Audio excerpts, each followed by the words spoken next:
Usong-uso ngayon, Alex, sa mga cooking show. Kaya naman marami ang nahihikayat na maging chef. Ito ang naisipang gimmick ng ilang kainan ngayon, kung saan ikaw mismo ang magluluto sa kakainin mo. Magbabalita si Cristina Lazo. Sa restaurant na ito sa Taguig, bukod sa libreng collar mat at Crayola, may kakaibang experience na matututunan ang mga bata.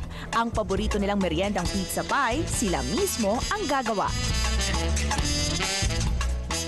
Iba't ibang flavor ang pwedeng gawin ng mga bata mula sa mga toppings na ham, chicken, pepperoni, cheese at pinya.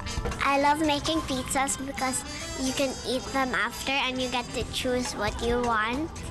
And it's very yummy. At para matiyak na hindi magutom ang mga bata, 5 minutes lang, luto na ang kanilang pizza.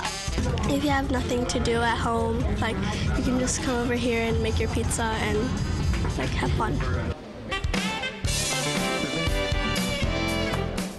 Sa kapihang ito naman sa QC, pwede niyong ma-experience na maging barista. Para sa first-timers, mismong ang barista champion of the Philippines na si Kevin Fortupa ang magtuturo sa'yo. Number one goal namin na ma-share yung passion namin sa coffee, sa customers. So yun, from bean until sa cup, gusto namin matuto sila uminom ng tamang pag-inom ng coffee, how to evaluate coffee, how to appreciate coffees.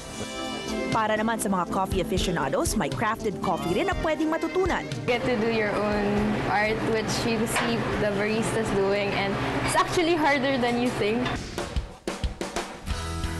Sa mga gusto namang maging chef for a day, pwedeng subukang gumawa ng sariling burger sa resto na ito sa Makati. Mula sa pagpili ng patty hanggang sa toppings at condiments, your wish is their command. It's a really good thing and it's very delicious. Sa halagang 99 pesos hanggang 700 pesos, pwede kang makagawa ng sarili mong burger.